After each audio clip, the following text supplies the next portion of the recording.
I am not saying that the earth is flat because the Bible says so.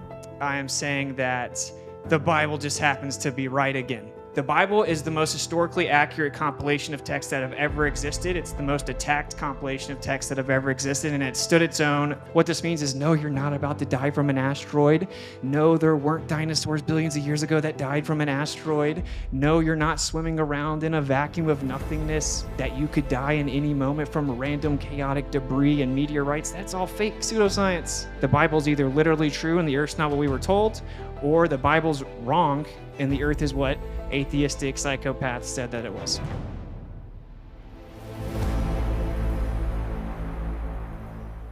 We'll just start by addressing the elephant in the room. A lot of you think I'm crazy.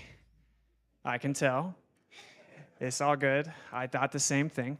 So if you probably maybe missed last night, but we covered NASA lying. And NASA has been proven to be deceptive, fakes footage of space. You can catch them doing it. We've called them out in Congress, lawsuits, you name it. They sweep it under the rug. Sorry, guys, we didn't go to the moon. That's fake news. That's all fake. So if you don't know that, check that out. And then we talked about FE 101, so some of the basic stuff. And tonight we're going to talk about what the scriptures say about the earth. So I'm going to say this.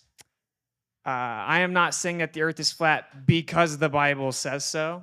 I am saying that the Bible just happens to be right again, okay? Just so everyone knows how that works. So you can check that out. I won't overload people, but we falsify the radius of the globe. We've tested it. You can test it many ways: laser test, microwave, line of sight transmissions, long distance observations, mountains seen 273 miles away, 255 miles away, etc. So tonight we're going to cover the Bible. And I'll also say, depending on how studied you are, what seems to happen is the Bible is consistently correct about things that men in science say it's wrong about. And so basically, as a believer, you have a choice to make. Is the Bible right, or is it just a symbolic, fairy tale from ancient people that were primitive? And we're going to figure out what the Bible says about the earth. So we'll start it off here. So I want to start with a couple verses. The first one is, let God be true, but every man a liar. And so that's pretty relevant because a lot of people are, automatically going to be like, no, we've been to space. I know a friend who shot satellites. That's crazy. I've talked to 50 of them. They use geocentric physics. So you may be surprised who ends up being right. The other verse is, it is better to trust in God than to put confidence in man. So this is easier said than done, certainly with a topic like this, where it's way easier to know nothing about it, done no research, done no tests, and then pretend that the person that's talking about this is stupid and make fun of them or whatever. But, you could have said the same thing about the bioweapon called a vaccine, I guess. So here's what we are told the earth is. It's claimed that the earth is spinning 1,000 miles per hour right now. We're actually tilted on a 66-degree axis, wobbling, 3 different wobbles. We're also orbiting the sun 66,600 miles per hour, and we're flying through the galaxy 500,000 miles per hour while the galaxy flies through the universe over 1,000,000 miles per hour. Most people in here didn't even know that's what they believe, but now you know. And no one has obviously experienced this unless they are taking lots of shots tonight. So another part that is interesting, I'm not going to say this proves anything, but it's interesting. I'm not a coincidence theorist myself, maybe you are, but they say again that the speed of the Earth's orbit around the sun is 66,600 miles per hour. The curvature rate of the globe model, we were told, is 0.666 feet per mile square.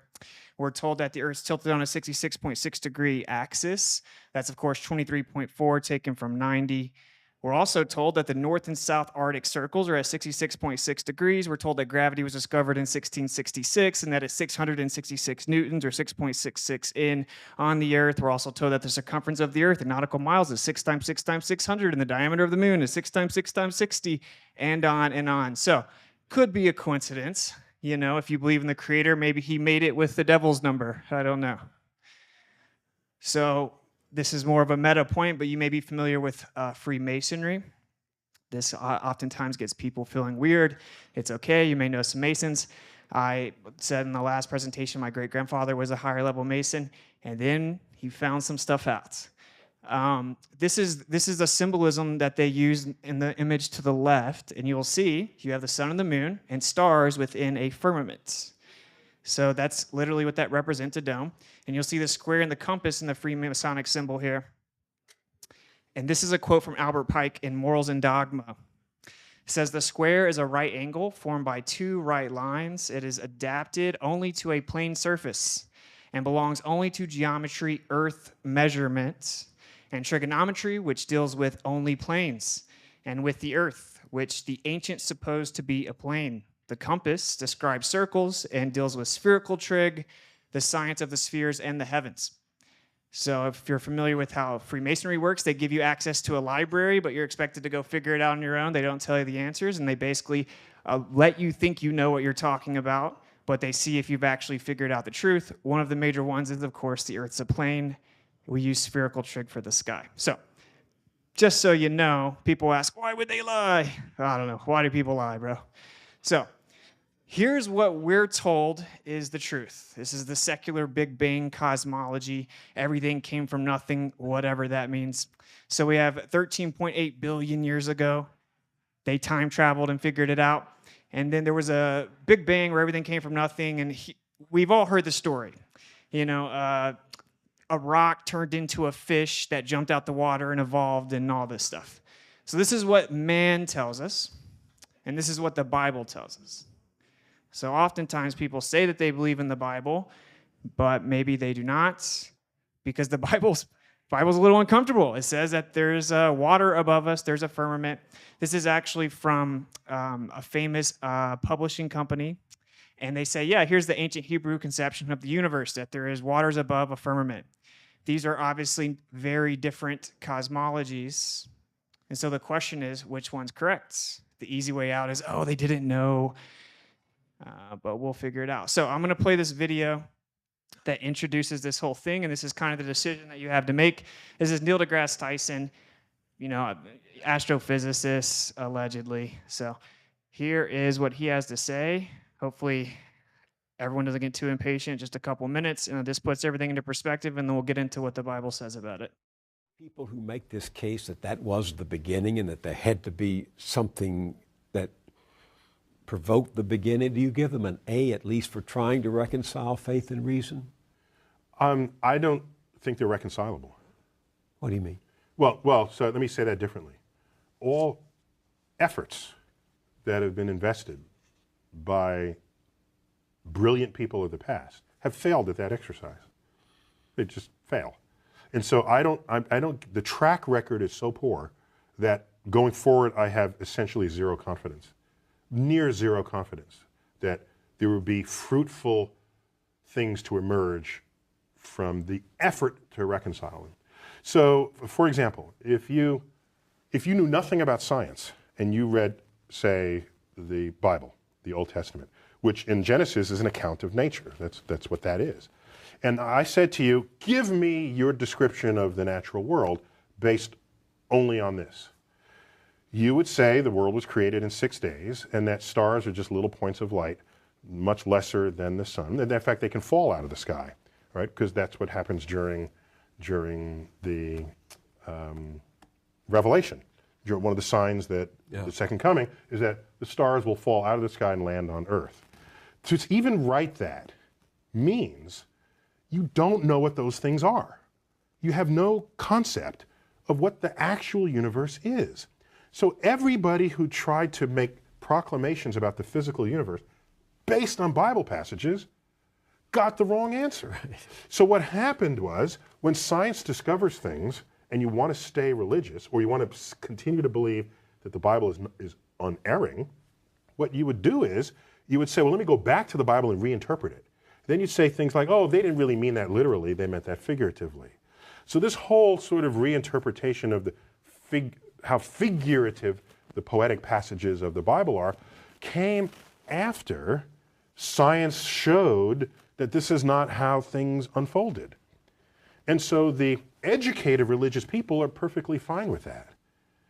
It's the fundamentalists who want to say that the Bible is the literally literal truth of God and want to see the Bible as a science textbook, who are knocking on the science doors of the schools trying to put that content in the science. Enlightened religious people are not behaving that way. They're saying, yes, science is cool, we're good with that, and use the Bible to get your spiritual enlightenment and your emotional fulfillment. So we'll stop there. That's painful. But okay, so now you get it, and we all know that. And so here is what. Now, some people may not be believers. Some people may be. If you're not a believer, I encourage you to go check out the presentation and some of the other content I plugged, and you'll find out you've been misled. The earth's not what you think it is. If you are a believer, it's very important that you check out what it says. So this is Jesus, or Yeshua, the Messiah. So in case people are not familiar, it is claimed that he was the Son of God, and he came here as the Messiah and is who gives you your salvation as a mediator to the creator of all things. So he's kind of plugged in, He said, immediately after the tribulation of those days shall the sun be darkened, and the moon shall not give her light, and the stars shall fall from heaven. And the powers of the heavens shall be shaken, and then shall appear the sign of the Son of Man in heaven. Then shall the tribes of the earth mourn, and they shall see the Son of Man coming in the clouds of heaven with power and great glory. And he shall send his angels with a great sound of a trumpet, and they shall gather together his elect from the four winds, from one end of heaven to the other. It's Matthew 24. So this is the guy claimed to be the Messiah, saying that stars are going to fall from heaven to the earth. And if you don't know, they claim that the sun is a star, and a very small one, actually. So someone enlighten me how things bigger than the sun are going to fall to the earth in the end. And so you're already at a conflict. I just popped it out at the beginning. Is the Messiah wrong about what creation is? Because he must not understand that just one star would, swallow up the entire earth. So we got to face this for what it is. We got to choose the word of God or man. So that's a major contradiction right there. So we'll go here, and this is another one. It said, and God said, let there be lights in the firmament of the heaven to divide the day from the night, and let them be for signs and for seasons and for days and years, and let them be for the lights in the firmament of the heaven to give light upon the earth. And it was so. And God made two great lights, the greater light to rule the day and the lesser light to rule the night. He made the stars also. So right there, it's saying the sun is different than the stars. Right there, it's saying that you have one light for the night, light for the daytime. If you don't know, we have the sun and the moon. They're the same size. They claim that's just an illusion. Actually, the sun's 400 times bigger than the moon, just coincidentally exactly 400 times further away as well, so it just happens to look like they're the same size. Or maybe they're the same size, and one was made for the day, and one was made for the night. And this distinctly says that the sun is not the same as stars. Another problem is this is the fourth day of creation, and we're supposedly revolving around the sun. So how are we revolving around the sun if the earth was created before the sun?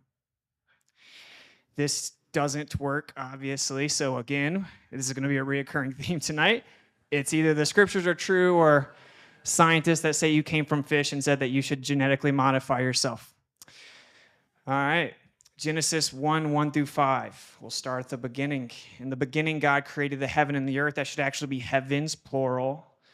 The KJV made a few mistakes for those who seem to think it's infallible. That is incorrect. That is actually heavens and the earth was without form and void, and darkness was upon the face of the deep. You cannot have a face of a sphere. You can have a face of a table. You cannot have the face of a sphere. So what's he hovering over? And the Spirit of God moved upon the face of the waters, and God said, let there be light, and there was light. And God saw the light, that it was good, and God divided the light from the darkness. And God called the light day, and the darkness he called night, and the evening and the morning were the first day. I'm going to also address another elephant in the room, right? So what happens normally when this starts to be presented is people actually start to be like, well, the Bible must be wrong. Well, let's just address that for a second. The Bible is the most historically accurate compilation of texts that have ever existed. It's the most attacked compilation of texts that have ever existed, and it stood its own for thousands of years. It's not even close. They have a Harvard Bible school. They don't have a Harvard Harry Potter school. There's a reason for that. It's because it's historically accurate. It's scientifically accurate. It predicted actually which different crystals had specific anisotropic propagation of light properties thousands of years ago. We discovered that a few decades ago. So it is far from some primitive text where no one knew what was going on. And now we're at a crossroads where we're having very different accounts of where we live. Genesis 1:6-8, and God said, "Let there be a firmament in the midst of the waters, and let it divide the waters from the waters. And God made the firmament and divided the waters which were under the firmament from the waters which were above the firmament.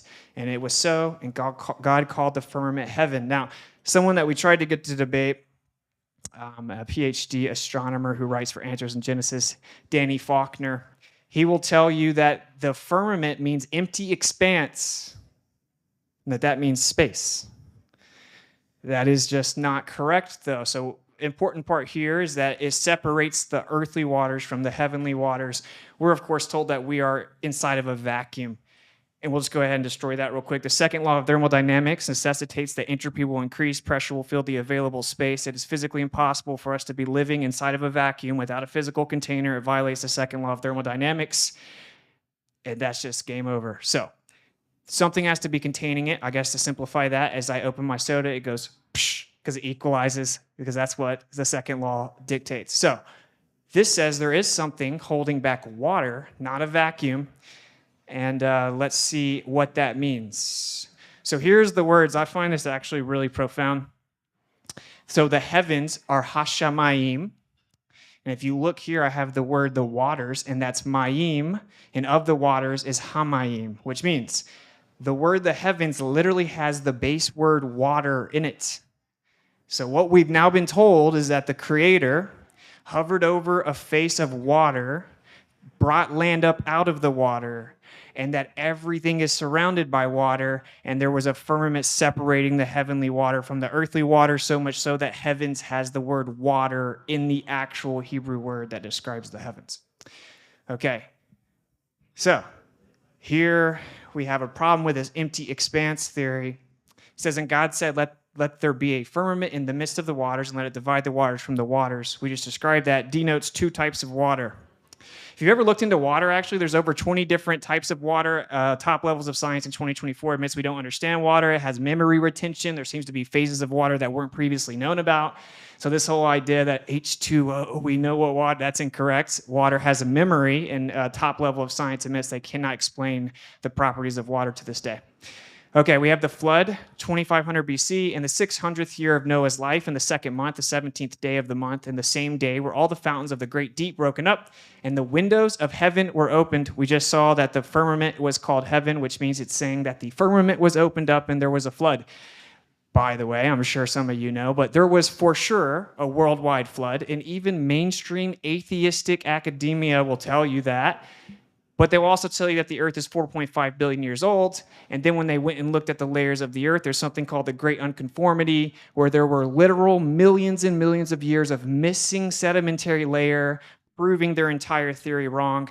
Did they say, oh, maybe the Bible's true? Of course not. Of course they did not. But the Great Flood is not a conspiracy theory. It's reluctantly admitted by atheistic academic sources. So just fly over the Grand Canyon. If you don't think there was a flood, there for sure was.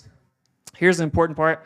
And it says, and God remembered Noah and every living thing and all the cattle that was with him in the ark. And God made a wind to pass over the earth, and the waters faded away. And the fountains also of the deep and the windows of heaven were stopped, and the rain from heaven was restrained. So what's important is it says the fountains of the deep.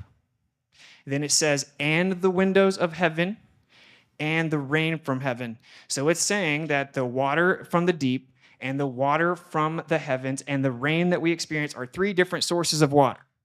So one thing people try to say is, oh no, the waters above are talking about clouds. Well, no, that water falls, and it denotes that as a specifically separate source of water. So we have some other type of water above us according to the Bible. So this is one theory that was put forward by people. It's called the pre-flood vapor canopy theory. It was popular for a little bit. The theory claims that before the Great Flood, the earth was enveloped by a firmament or canopy of water, vapor, or ice. The vapor canopy hypothesis states that before the flood, the water existed in the atmosphere as water vapor. The flood occurred when this vapor condensed and fell as rain, flooding the earth. Side note, if you didn't know, that picture on the book is literally not real. It's a Photoshop image, but That's how you know the Earth's a globe. They're all fake pictures.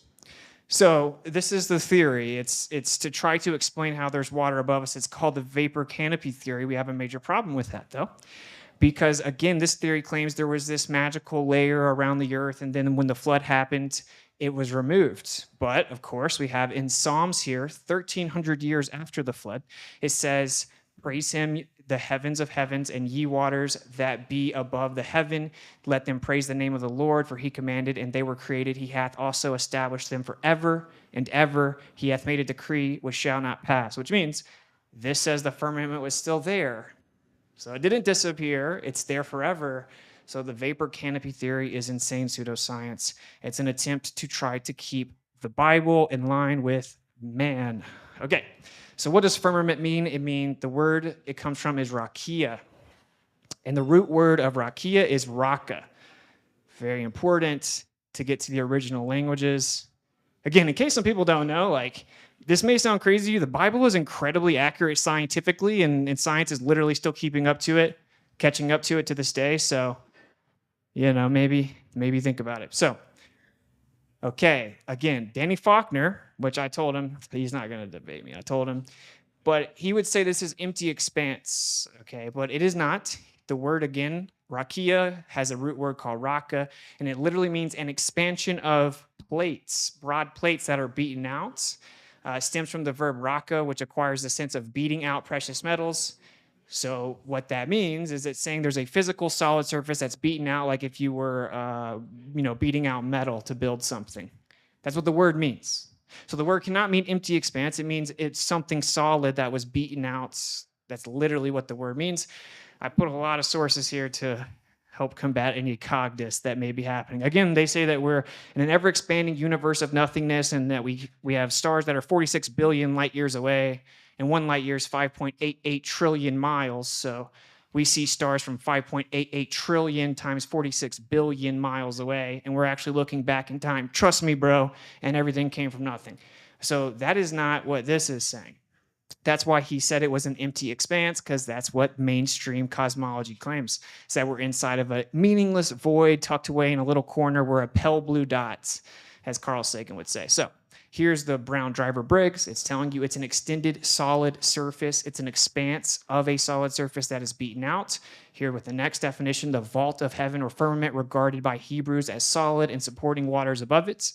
Now, it's pretty simple. If you actually think the Bible's real, and you think that a guy named Jesus, Yeshua, Yehoshua, whatever you want to call it, was here in the flesh, he thought the earth was something that they say it's not. All the Hebrew people also thought that, and something's got to give. Either this Messiah wasn't a Messiah, he didn't know, you don't really believe that he was the Son of God, or he's correct about creation, there's some type of deception going on. I'm going to give it to you straight. So here's another definition in Strong's Concordance: an extended surface or expanse. It is a solid surface over and over. Here is the Hebrew lexicon. The firmament of heaven spread out like a hemisphere above the earth, so basically a dome, like a splendid, translucently clear, transparent, crystalline, glassy, allowing the maximum passage of light, sapphire stone to which the stars were supposed to be fixed, and over which the Hebrews believed there was a heavenly ocean. And if you don't know, the stars have reset for all recorded history around Polaris. You can take time-lapse of them. They claim that we're, again, tilted, wobbling, spinning, revolving, flying through the galaxy, flying through space, with compounding vectors up over millions of miles per hour. But the stars just keep doing the same thing every single day for all recorded history. Well, that makes sense. That's what the Bible said it would do. Additionally, the Hebrew scholars that translated the Old Testament into Greek during the reign of Ptolemy, between 285 and 248, translated the Hebrew word rakia using the Greek word stereoma. So this is where people get the idea it's an empty expanse. They take the Greek Septuagint, the Greek word stereoma, and they say, oh, it's empty expanse. That's literally where the KJV takes the word. That's where people like Danny Faulkner claims that it's an empty expanse.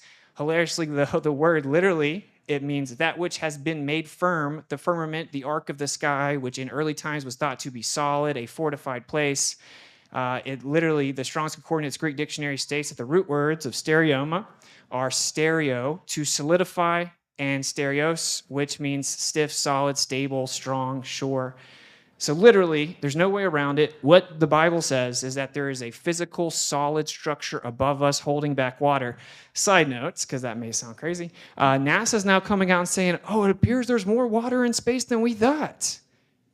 Oh, and now if you've ever heard of something called dark matter, their gravity theory was off by, an insane amount, 99% in 1933. So they said, okay, well, gravity doesn't work, so there must be some magical invisible matter there that we can't see.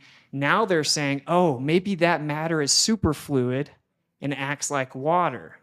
So NASA's slowly coming out saying there's water in space. So I don't know, who's crazy? The flat earthers that have been saying that since 2014, or... Seems interesting. The Bible was correct again. Okay, we're almost through the firmament. This is one of the biggest parts. What this means is, no, you're not about to die from an asteroid. No, there weren't dinosaurs billions of years ago that died from an asteroid. No, you're not swimming around in a vacuum of nothingness that you could die in any moment from random chaotic debris and meteorites. That's all fake pseudoscience. None of that's real. None of that's real. And by the way, side note, we talked about last night, Werner von Braun was the SS officer from the Nazi regime brought over by the U.S. government in Operation Paperclip. He was put in charge of space exploration for the U.S. government and for NASA. He told his secretary they're going to use asteroids and made up stories of aliens to deceive the public. None of it's real. I'm warning you right now. This is the guy that supposedly took us to the moon. Then when he died, he put Psalms 19:1 on his tombstone, which says that the firmament shows the handiwork of God. So, okay, this is information dense, but so we have Ezekiel 1:22, 25, and 26 speaks of the sapphire crystal firmament. To me, dude, when I found out that that the earth was contains like a terrarium, it blew my mind. So I just want to make sure you guys know what's really going on. You can choose to take it or not. And the likeness of the firmament upon the heads of the living creature was as the color, the word's actually appearance, of the terrible crystal. So stretched forth over their heads above, and there was a voice from the firmament that was over their heads. That's pretty crazy. There was a voice from over their heads? What? Okay. When they stood and had let down their wings, and above the firmament that was over their heads was the likeness of a throne as the appearance of a sapphire stone, and upon the likeness of the throne was the likeness as the appearance of a man above it. So what the Bible's saying is there's something called the firmament. It contains the earth, and there's a throne where the Creator sits above it. So that is not what we're told happens on earth. This is a very different story. I will tell you, like I did, what proves the earth is not a spinning globe is testing that theory. You find out the Bible was just right the whole time. It's not the other way around. So this part is pretty cool. In Revelation, it says, we'll skip over to the highlighted portion, and he that sat was to look upon like a jasper and a sardine stone, and there was a rainbow around about the throne in sight like unto an emerald. And before the throne there was a sea of glass like unto a crystal. Okay, so it's talking about a firmament. There's a throne on the firmament. But what it says is that it created this rainbow of light that looked like an emerald around it. That's interesting. Because what is that? Oh, the northern lights literally look exactly like they describe it, directly around the center towards the North Pole. Of course, they have made up excuses for what it is, but if you just understand, and this is pretty impactful if you really soak it in, this is claiming there's literally a creator right above you. It can see you. The creator's right there, the throne's right there, and everything's spinning around the creator. So it's right over the north. By the way, you can't freely and privately explore the North Pole in 2024. Seems legit. So anyway, this is pretty wild, right? It's saying that there are lights that come off of that area where the throne is. And what do we see towards the North Pole? We have these beautiful lights. There are all kinds of anecdotal testimonies of atheists. Like an atheist woman went there. First time she saw it, she fell down and broke down to her knees and started praying. Pretty interesting. I don't know if you guys have ever seen it, but I have not. So there's that. Revelation 15, 1 through 2. Then it says, and I saw, as it were, a sea of glass mingled with fire, and them that had gotten the victory over the beast, and over his image, and over his mark, and over the number of his name, stand on the sea of glass, having the harps of God. I don't think you can stand on empty expanses. I will say this, as this is relevant. He said, I guess we're on X, yeah? So I traveled around the country I put my business on pause, emptied my bank accounts, emptied all my crypto investments because I saw that our world was basically being taken over. And they were saying that we had to go into lockdown, which is a prison term, if you're not familiar. And they said we had curfews, and I'm not 12 anymore. I don't have curfews. So I went around and tried to wake people up to that. And one thing became abundantly clear. They were conditioning us for a system that would track you, that would be digital, and that would require your compliance. And they were scanning people's wrists and scanning their forehead to take their temperature. So people were literally, I went to every major city in the US. The major cities were the worst. When you went in, they would try to scan your forehead or your wrist before you could enter the establishment. They also made you wear a mask to identify yourself to buy, sell, and trade. And of course, we know that they then filed patents for a cryptocurrency system, for some type of bio device that would track you and award you based on that. So just throwing that in there, that the mark of the beast doesn't seem to be so crazy to the people that are in power. They seem to want to condition you to accept some type of worldwide digital system where you have to identify yourself as being compliant. So anyway, this is talking about that time. And it says that they come up and stand on the sea of glass, having the harps of God. So how do you stand on nothingness? Okay, this is another Bible verse. It is he who builds his upper chambers in the heavens and has established his vaulted dome, the firmament of heaven over the earth. He who calls to the waters of the sea and pours them out on the face of the earth. The Lord is his name. People argue about the name, but so this is again point blank telling you there's a literal physical vaulted dome over the earth. You may think that's crazy, but you may have missed last night. I showed that there's a declassified CIA document where they say that they proved that there's a firmament. They mapped it out, and they proved the approximation method to determine the brightness of the firmament was accurate.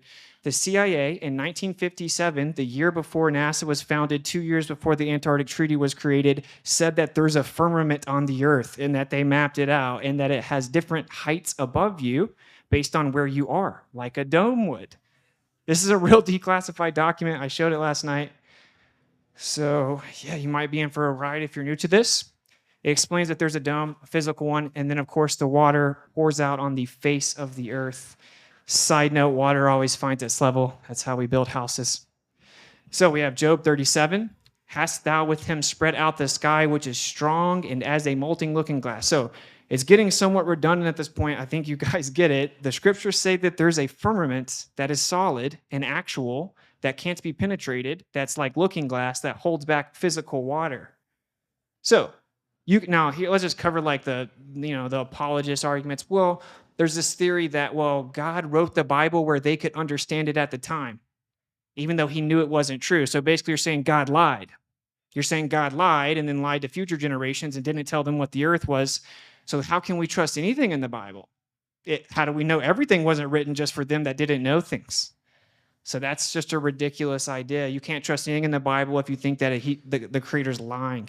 The other one is, it's all symbolic. Well, no, it's a creation account. That's how the Bible starts. It literally describes how he created what he created. So the other one is, they just wrote through the lens of what they knew at the time, and now you're saying it's not inspired, it's not the word of God. That's your only three options. The other option is the Bible's either literally true and the earth's not what we were told, or the Bible's wrong and the earth is what atheistic psychopaths said that it was. So we're told there's a firmament, and I want you to think about some of these verses here. It says, hallelujah, praise Yah, or God, in his sanctuary, praise him in the firmament of his power. It's a powerful physical firmament. Clouds are a hiding place for him so that he cannot see. And he walks on the vault of heaven. So he's walking on this domed vault. Again, that's not an empty vacuum of nothingness. Here's the part that's praise him, the highest heavens and the waters that are above the heavens. So this is denoting directionality. Now on a globe, there is no objective up. Everything is relative to the center of mass of a globe. So there is no above you. There is no heaven above you. So what's it talking about? This is saying that you look up, and that's where the Creator is. And by the way, everyone in here intuitively knew that until you were indoctrinated and brainwashed. My daughter's not even 2, and she knows intuitively that, like, if we're talking about a Creator in any way, she looks up at the sky. That's what you all do. And when someone's about to die or bleed out, even atheists suddenly want to look at the sky and pray. You all know intuitively the Creator's above you. According to what they told us about the earth, there is no above you, and there's nothingness all around you. So the reason this is so important is here we see in Daniel, it says, the sentence is by the decree of the angelic watchers. And the decision is a command of the holy ones in order that the living may know the Most High is ruler over the realm of mankind and bestows it on whom he wishes and sets over the lowliest of men. It's saying that the creator is literally higher than everything else that exists. So now we have a literal physical description. If I ask most people in here that maybe believe in modern cosmology, like what is heaven, they don't know. What is heaven? Where's it at? It's like an ethereal, magical, I don't know, bro, No, the Bible says it's a real place that you can go. It's right above you. It's physical. The creator is the Most High. That's why he's called the Most High. He's literally higher than everything else. Side note, because I couldn't fit it all in here. It says heavens and earth, and that's because there are multiple layers to the firmament according to the scriptures. And then we live within the lowest layer of the firmament, and the creator's above the top layer. He actually sits on it in a throne. So here's what I normally get from... I will say I got more respect for people that claim to believe in the Bible and try to tell me how it says it's a ball than just like pretend this doesn't exist. At least maybe they think they believe it. But they'll try to say, oh, well, Isaiah proves that the earth's a ball, that the scripture said the earth's a ball, because it says that he looked over the circle of the earth.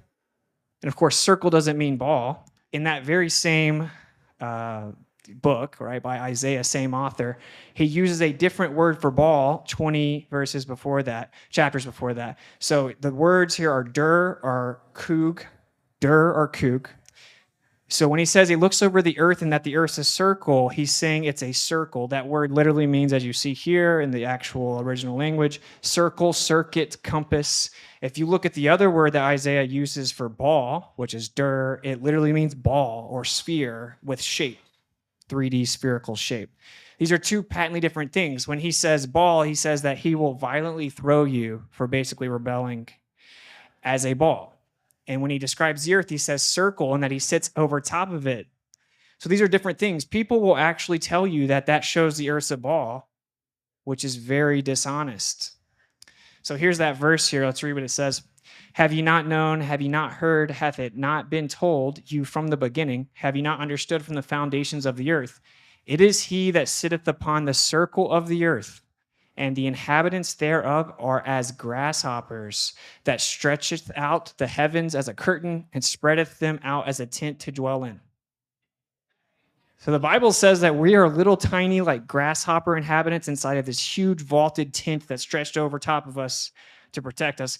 I don't know if you guys have ever been in a spherical tent, but I've never seen one. Maybe you guys could plug me or something, but tents are not a sphere, right? And so it's telling us that we live within that tent that he stretched over top of us. He sits over the circle. So if you were to build like a fire pit, you would create a circle, a boundary, so you could then build the fire pit within that. That's what it's saying that he did. If he was saying it was a sphere, he would have used the word for sphere. This is why I put this here, is because the thumbnail actually has Psalms 19:1. The heavens declare the glory of God, and the firmament showeth his handiwork. And I think everyone here would kind of agree with that.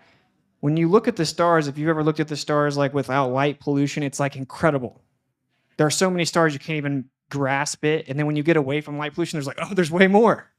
And you see shooting stars, and it's incredible. Everyone here knows we cannot comprehend. Whoever made that is far superior to us, unless, as the Bible says, someone's lying to themselves if they say there is no God.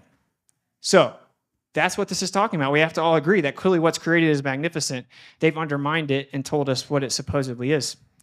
Right after that verse, it continues in verse 4, and it says, their line is gone out through all the earth, and their words to the end of the world. In them hath he set a tabernacle for the sun. Guess what word is used for tabernacle there? The same one that translates to tent. So that's literally the same word. It means tent, which is a bridegroom coming out of his chamber, and rejoiceth as a strong man to run a race. His going forth is from the end of the heavens, and his circuit unto the ends of it, and there is nothing hid from the heat thereof. So it's using the word, the same exact word that it uses in Isaiah for circuit or circle, and it's saying that the sun goes in a circle, goes in a circuit. Here's a major problem for the heliocentric model, though. It says nothing is hid from the heat of the sun. Okay, Well, what do they tell us? They say, well, the sun's a star. It's 93 million miles away. We're revolving around it. We're in a solar system that's in a galaxy in this huge universe. Do you guys think that a galaxy that's billions of light years away is being affected by the heat of the sun?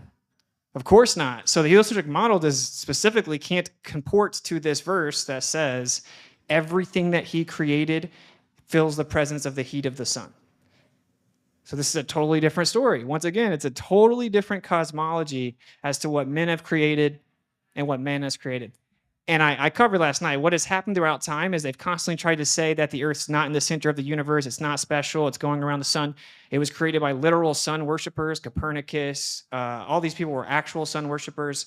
And then what happens is the evidence keeps showing the Earth is in the center over and over and over and over. Michelson-Morley, Michelson-Gale-Pearson, Dayton Miller, 1933 Fritz Zwicky saw that there wasn't any matter for the gravity, and it goes on and on and on. And instead of saying, oh, maybe the Earth is in the center, maybe the Bible was right, they make up anything they can to keep it going. Cosmic microwave background recently showed the Earth was in the center. Won't get too complicated. Anisotropic inhomogeneous distribution of background energy shows the Earth in the center. But here's a time lapse of the sun from the north.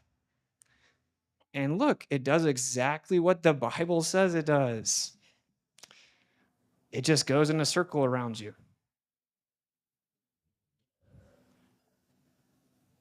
So this is in the north. So if you go to the north during the summer, you can see the sun for 24 straight hours, and it'll do a circle all the way around you. It's very cool. It's called the midnight sun. Now on a globe, this should happen in Antarctica. And every video that claims that it was filmed in Antarctica has been proven to be fake. So that's how you know they're not lying. They're faking videos of the sun. All right, so anyway, what's the point here is that that literally matches the exact description that the scriptures say again. So like nature is consistently confirming the scriptures, just like the great unconformity when they looked at the layers of the earth and it proved it wasn't billions of years old. The scriptures are consistently verified with actual empirical scientific data. It's not about opinions. Truth does not fear investigation. Here's another problem for the heliocentric model. This is telling us that the sun is within a firmament, it has a circuit, and everything's affected by its heat. They're saying, no, it's 93 million miles away, blah, blah, blah. This is called a hot spot. This is a high-altitude balloon that films that there's a localized hot spot directly under the sun. This is impossible if the sun is 93 million miles away. This proves that the sun is much more local. It is literally impossible. Because you have parallel rays that are evenly distributed across the earth, you cannot have a localized hotspot on the clouds. There is no answer. I'll help you guys. I've asked everyone that could possibly give me one. All right, Zechariah 1:11. And they answered the angel of the Lord that said, that stood among the myrtle trees and said, we have walked to and fro through the earth, and behold, all the earth sitteth still and is at rest. So, and I got to say, like, it's insane to me that some people try to claim that the earth doesn't say, or the Bible doesn't say the earth is stationary and flat. It objectively does say that. So we covered this last night, but obviously there's a claim that we're doing all these different types of motion. But what happened in 1887 was they did a test called Michelson-Morley. It changed all of physics. It's a very famous test. It's actually called the greatest failed test in history. They used interferometry, which are light beams that intersect.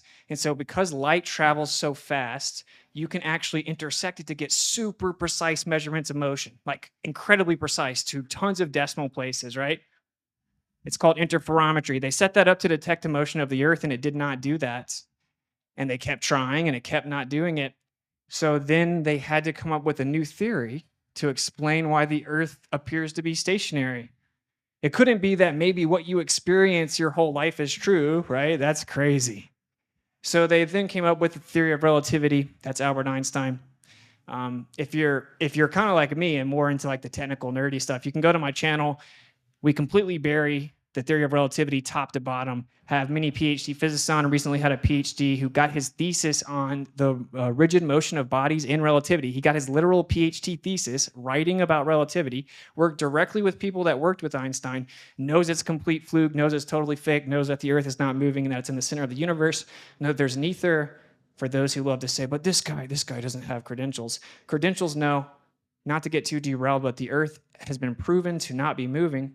The current model of the earth that everyone believes says you can never prove that the earth is moving. and that every test you do is going to make it look like the earth is not moving. See, most people don't know that. They know, oh, well, we have a day because it spins or whatever. It's so big we don't feel it. The official story is that no matter what test you do on the earth, it'll always look like the earth is stationary. And in fact, they said that time slows down to deceive you. What does that mean? Time slows down. If you try to tell like how fast the earth is moving, time will actually begin to stretch out. You know, time, the concept that we use, that isn't a real thing. It stretches out and slows down. And that everything you're going to use to measure the earth moving is going to contract, but it's going to look like it's the same size. So it's going to look like the earth is stationary. So just so you know, top levels of physics, that's a stillman of the current model. That's still the theory. No one can come up with anything better. It says, yeah, well, turns out no matter what test you do, it's going to show that the earth is not moving. So once again, science and physics and experiments and data have shown the scriptures to be literally true. And people maybe deny it. Here's a few more verses. We have Chronicles. It says, the world also shall be stable, that it not be moved. We have Psalms. The world also is established that it cannot be moved. We have Psalms 104 here. Who we'll skip down because I know I always take too long.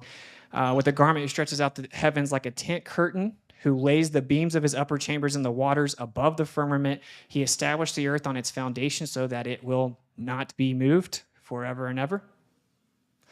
So then we have the pillars of the earth. They also talk about how there are pillars of the earth and that he sat the world upon them, and again, it shall never be moved.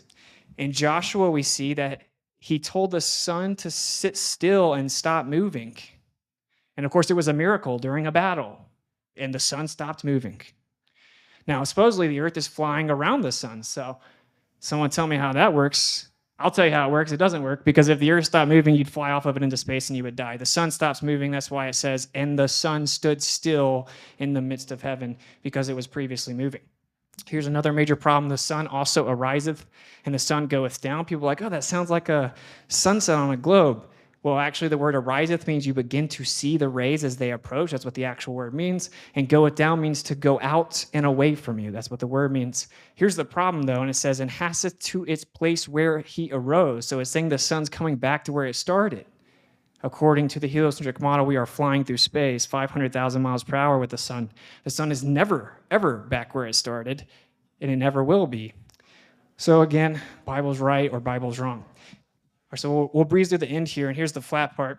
So it says in Job 38 that the earth takes shape like clay pressed under a sill.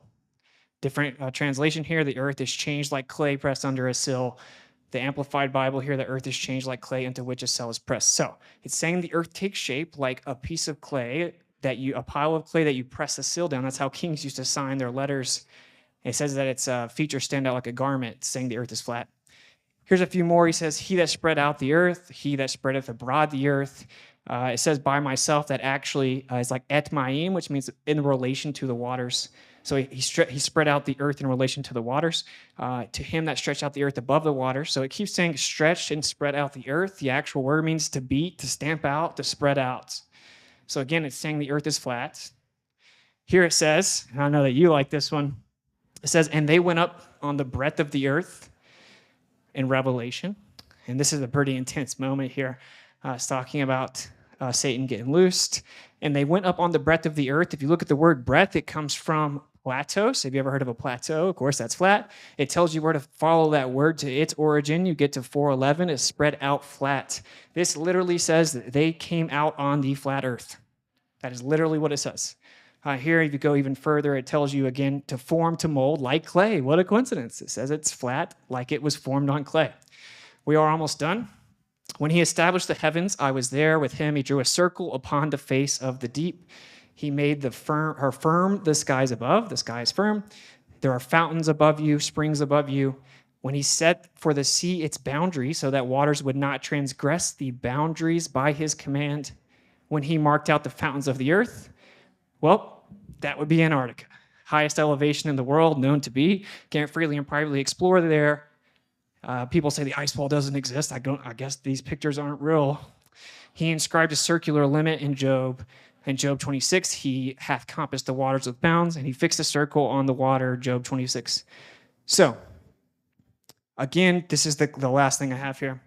We talked about how there was a flood, and it opened up the gates of heaven. I thought it was very fitting to finish with this because if you know the story, basically everyone was just acting insane, so similar to today.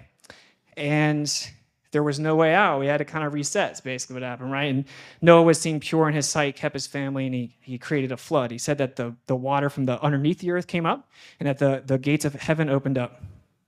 And then there was a rainbow. And here it says in Genesis 9:13, I do set my bow in the cloud, and it shall be a token for a covenant between me and the earth. And it shall come to pass when I bring a cloud over the earth that the bow shall be seen in the cloud. And I will remember my covenant, which is between me and you, and every living creature of all flesh, and the water shall no more become a flood to destroy all flesh. Genesis 9:13. So no, the rainbow does not mean that somehow you're identifying with your depravity and degenerate sexual orientation or whatever. It literally is a symbol that we will not be flooded again. It's a covenant between us and the Creator. Here's the part that's very cool. Take the rainbow back. So this is what's very cool about it. That's obviously the shape of a dome. And this was crazy when I found this out. It's not just something pretty that says he won't flood the earth anymore. It's a literal physical demonstration, live time, that the firmament is still intact and it's literally holding back the waters. He is showing you live, be reassured, the waters are still held back, nothing to worry about, the firmament is there. That is what the rainbow is, can't have it without a solid reflective surface. So we need to take the rainbow back in many ways, and that is the end.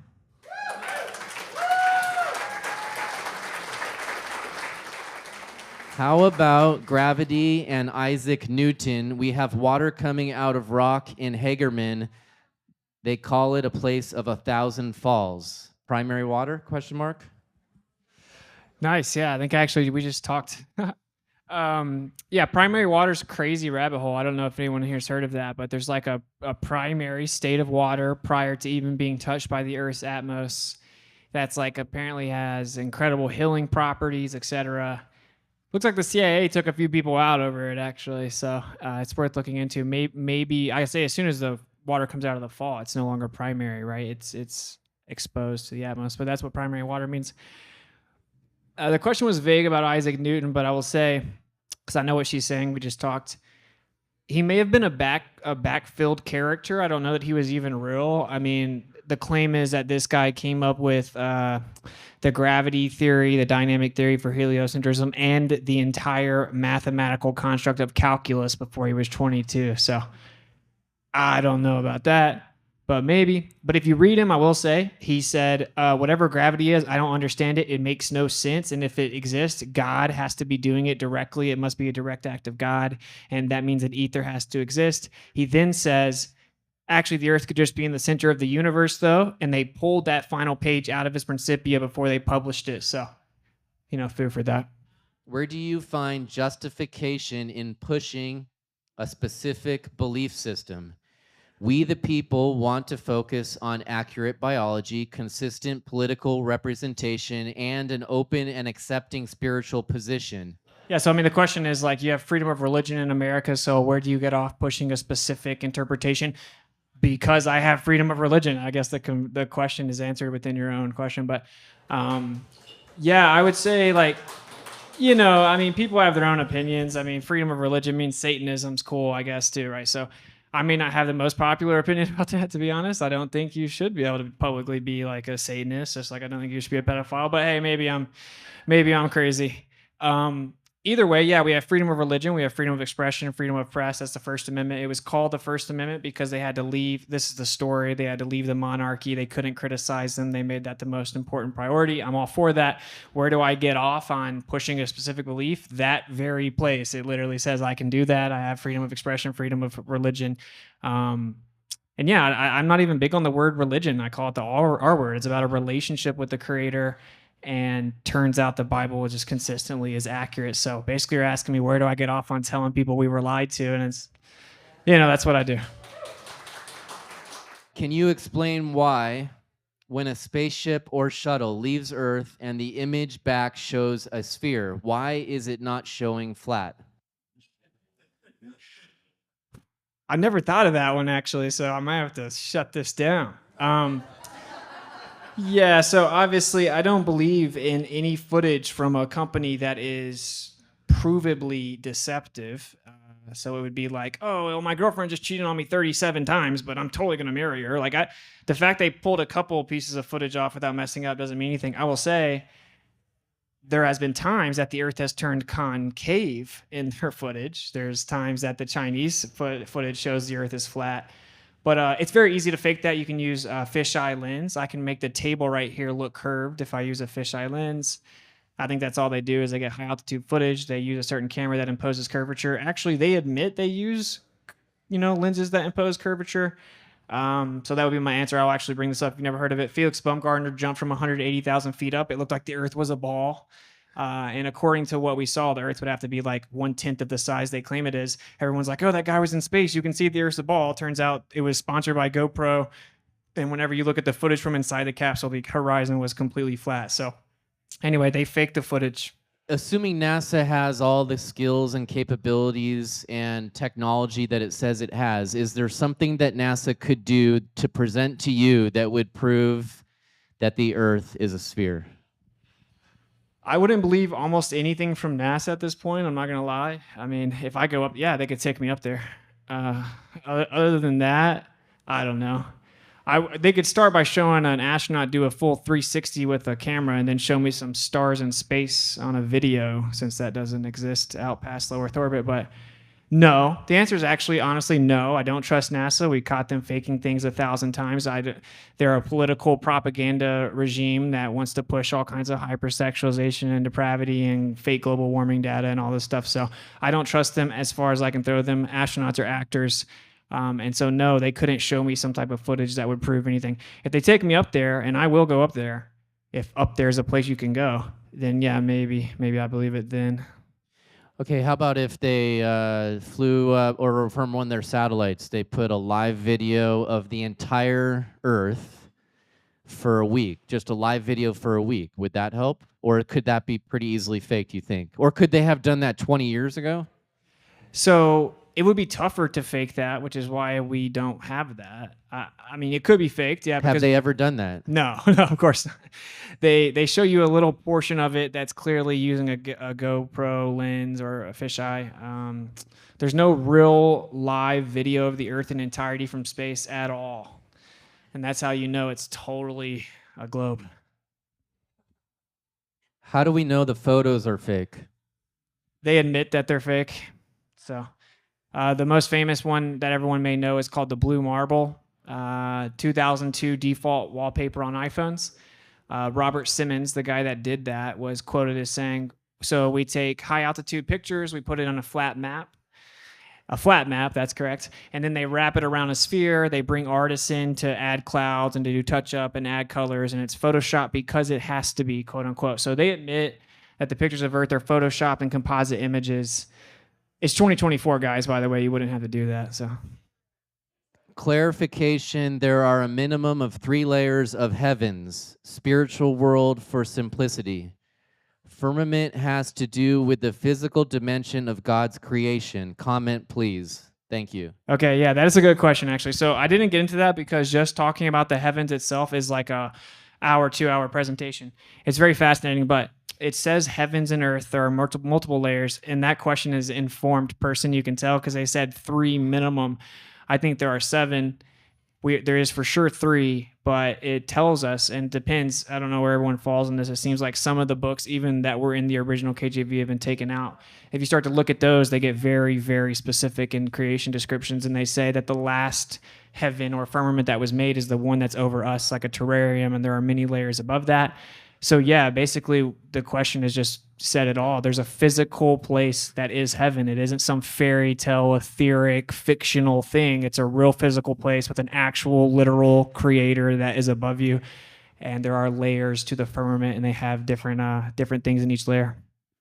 Would you comment how solar and lunar eclipses occur?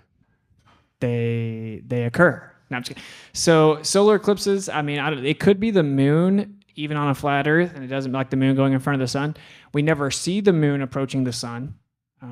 So when you watch a solar eclipse, you're not going to see the moon go up to the sun. So I'm undecided on that. But if it was the moon going in front of the sun, that works perfectly fine on a flat Earth. Actually better, because typically flat earthers know that the sun and moon are the same size, which is how you would have a perfect total solar eclipse.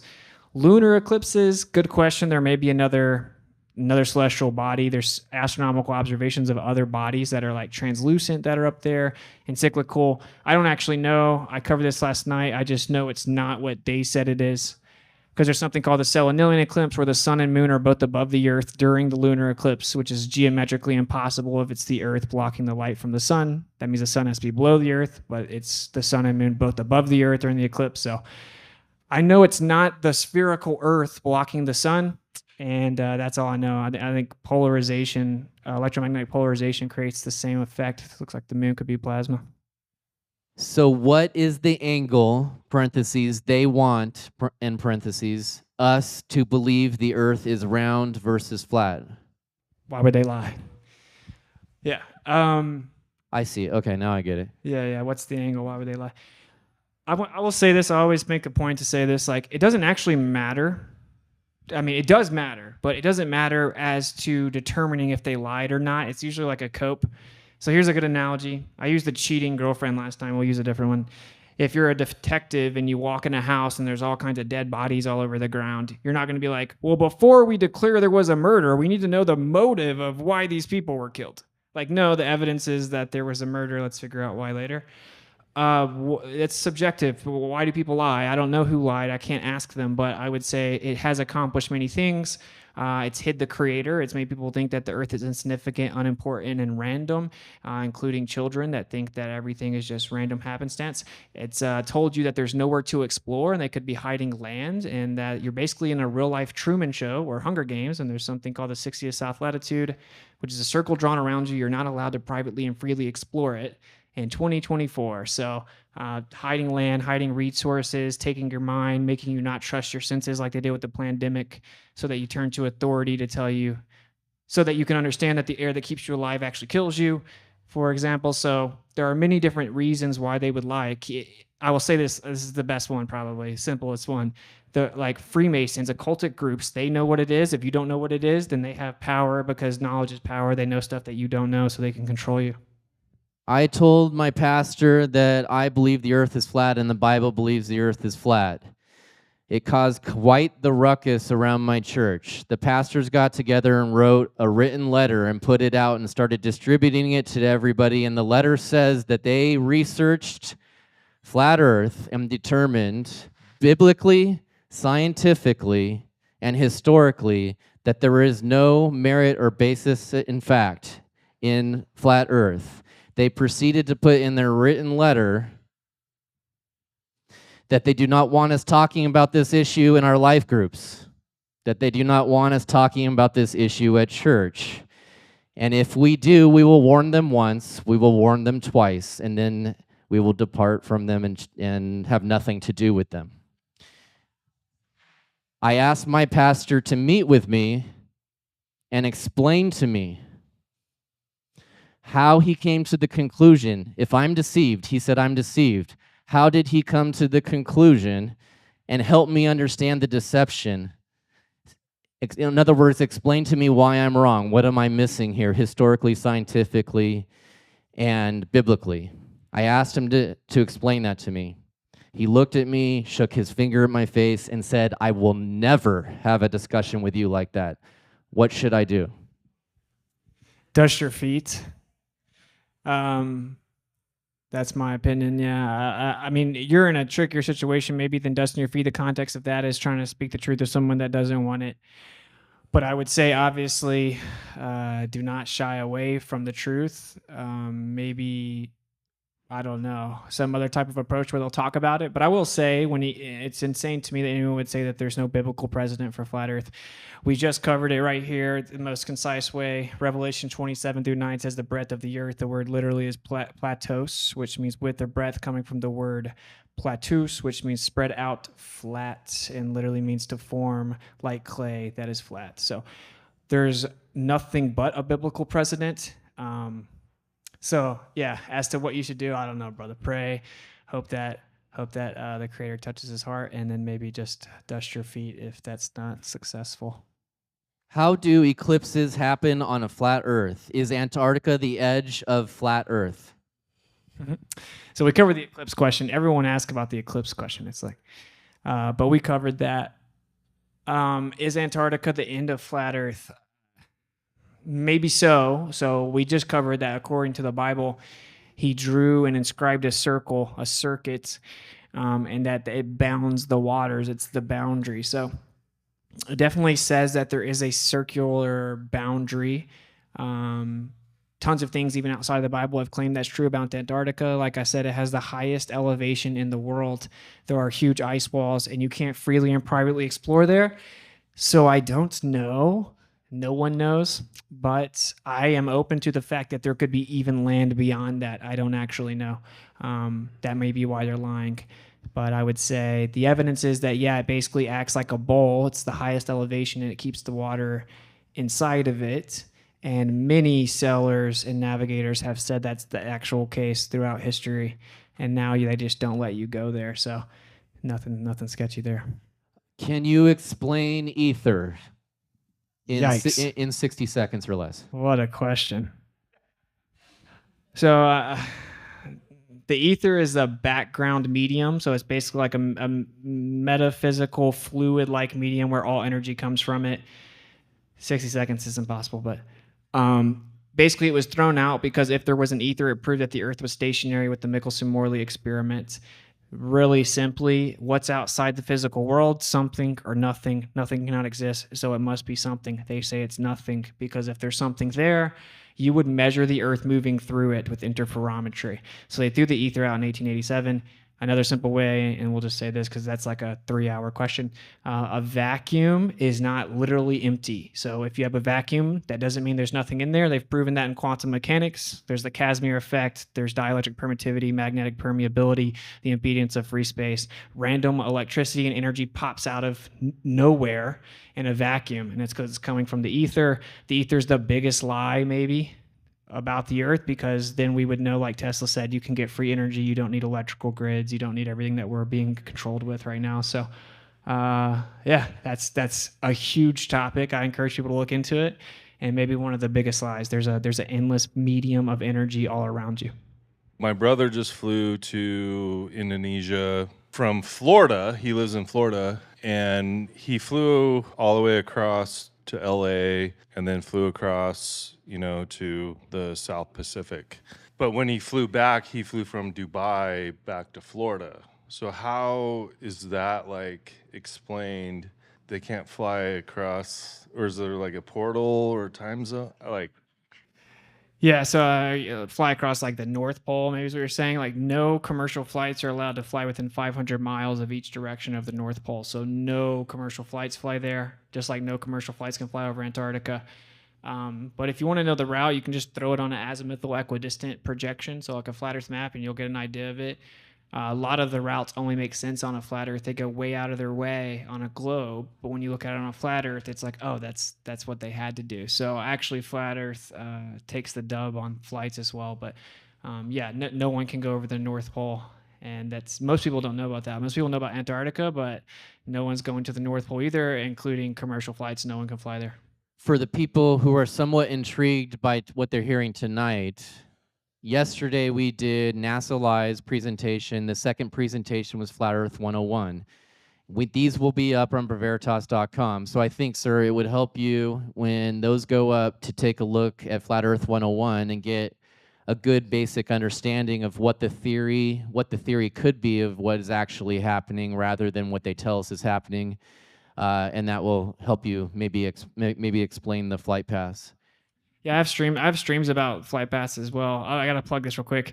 If you don't know, so the map that you were all shown when you were growing up is called the Mercator projection, and Mercator was a cartographer and explorer.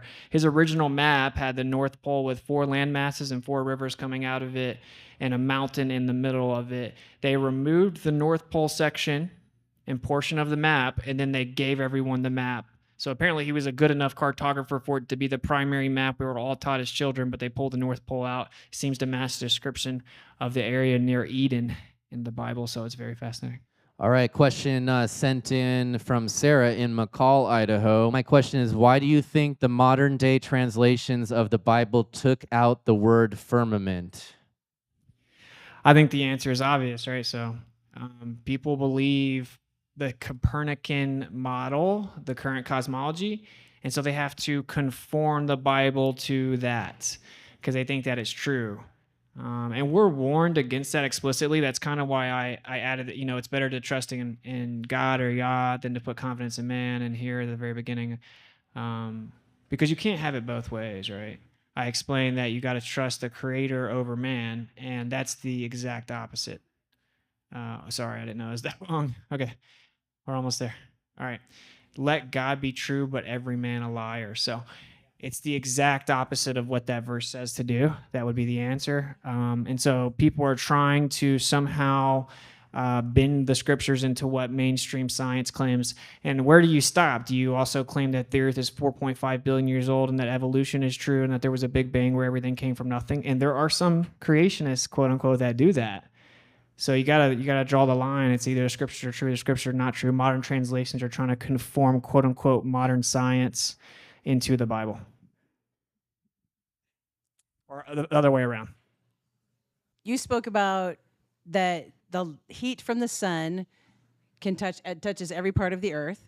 And then you also said, and then this is also a lot of flat earthers believe this, that outside the Antarctic landmass, there might be more lands.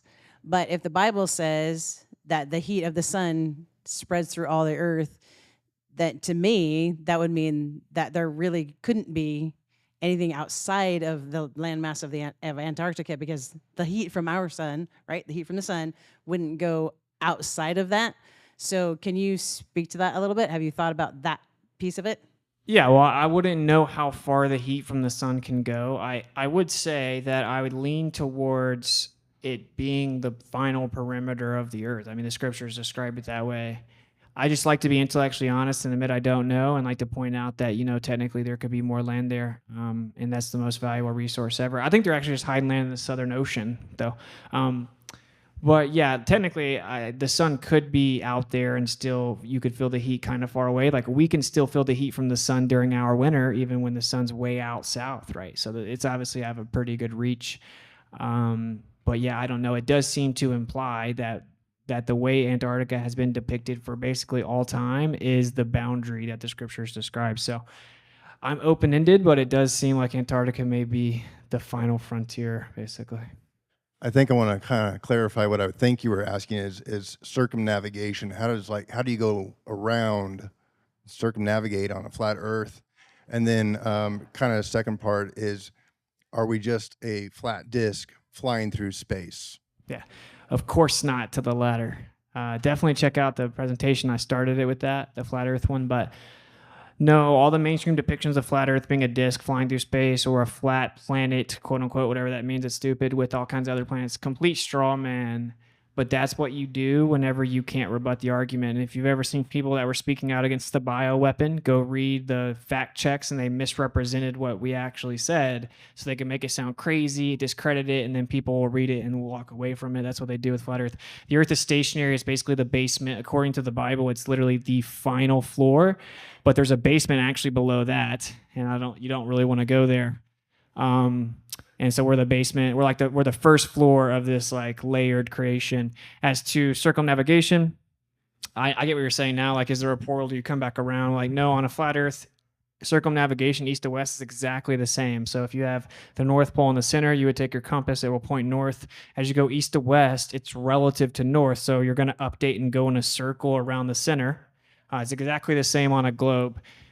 The difference would be north to south circumnavigation can only work on a globe, and it's never been done. It's illegal to even try it. So I know right now there's some people who walked in here and they had no stinking clue they were going to get into this tonight.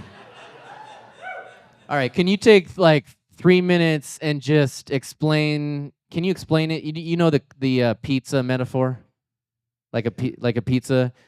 Just give them the basic understanding of flat Earth and the sun and how things go, like the pizza and the North Pole being the electromagnetic center. And if you're flying east, you're flying in a circle because the instruments are telling you you're maintaining the same distance from the North Pole, right? Or which is the center of the pizza, where the pepperoni is right at the center, right? Yeah, yeah. Yeah, so the pizza is not terrible because it has crust, and so that would be Antarctica, basically, would be the edge, quote unquote. And people are like, can't you fall off the edge? It's like, no, it says there's a firmament. The evidence is there has to be a firmament, so you can't fall off anything. And can you fall off the edge of a lake? Of course not, right? You get out of the boat and you step onto the shore. So obviously the pizza analogy falls apart when you have a specific depth to the pizza, and we don't know what the depth is. In fact, the scriptures say that you will never know the height of heaven and you'll never know the depth of the earth, and before you do, he'll stop loving his people. So they claim to know exactly how deep the earth is, by the way. So that's one easy way to know that they're lying. But yeah, so simply you just draw a big circle, like envision a pizza. We'll just put a pause on the fact that it's not a pizza and that there's depth, and I know people are going to troll me and hate that I'm taking the analogy. But anyway, you go in a circle around the center. So just put, like he said, say a pepperoni in the center. Your compass points there because that's where north is, and you travel in circles around it. You're going to come back to where you started. And so basically it would be like if you walk in a circle around your neighborhood, is your neighborhood a sphere? Like, of course not, right? I can walk in a circle around this table, and it doesn't mean I'm on a sphere. So circumnavigation east to west is exactly the same. Everything just takes place on the plane, and the center is basically the center, as far as I can tell, of a magnetic field, and that takes the shape like a donut. The Earth is a plane. It's within a magnetic field. By the way, the mainstream science can't even explain the magnetic field in the globe model. There's something called the asymmetry problem. It doesn't work. The geodynamo problem, they can't even explain how there would be a magnetic field with the core of the globe model. Top level academia. Look up a paper called A Century of Dynamo Failures. Anyway, that's a Harvard professor telling you the model doesn't work. For us, it does work. It's the center of a magnetic field. There's a vortex around it, and then all the planets fall right within that same exact geometry that we see in a magnetic field.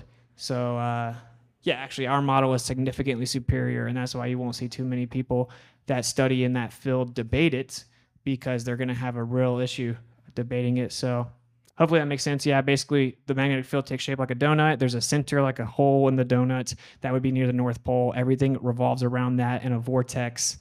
And yeah, you can just travel in circles around the center. You have spoken about the problems with the globe map. Where could we find a flat Earth map with the scale so we could check that out? Yeah. Okay. I disagree. No, I'm just kidding. So, like, it is the question that everyone always asks. It's like, but we need to inform people what maps are. So, maps are projections. So, we have over 300 or maybe 200 different projections. Okay. You can take the same exact landmass and project it 200 ways. And the globe is a projection. The flat Earth is a projection. There are many projections. They're not real. You can take the same data, the same coordinate system, and you can wrap it around 200 different projections.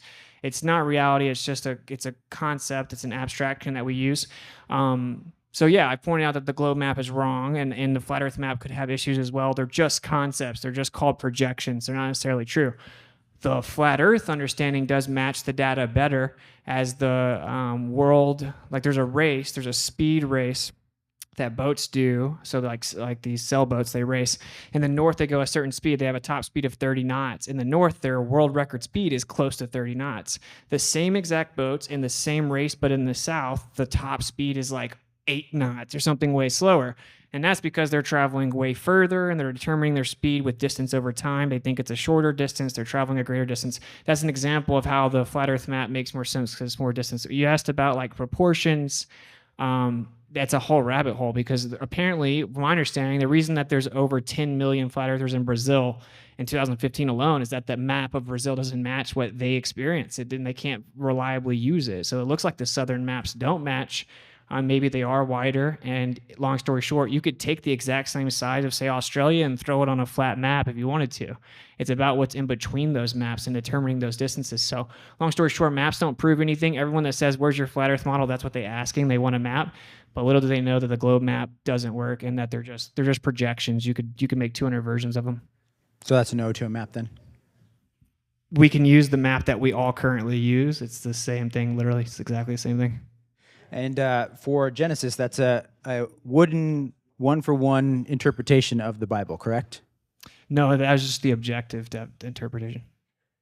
But what Genesis says is what you're saying is truth, correct?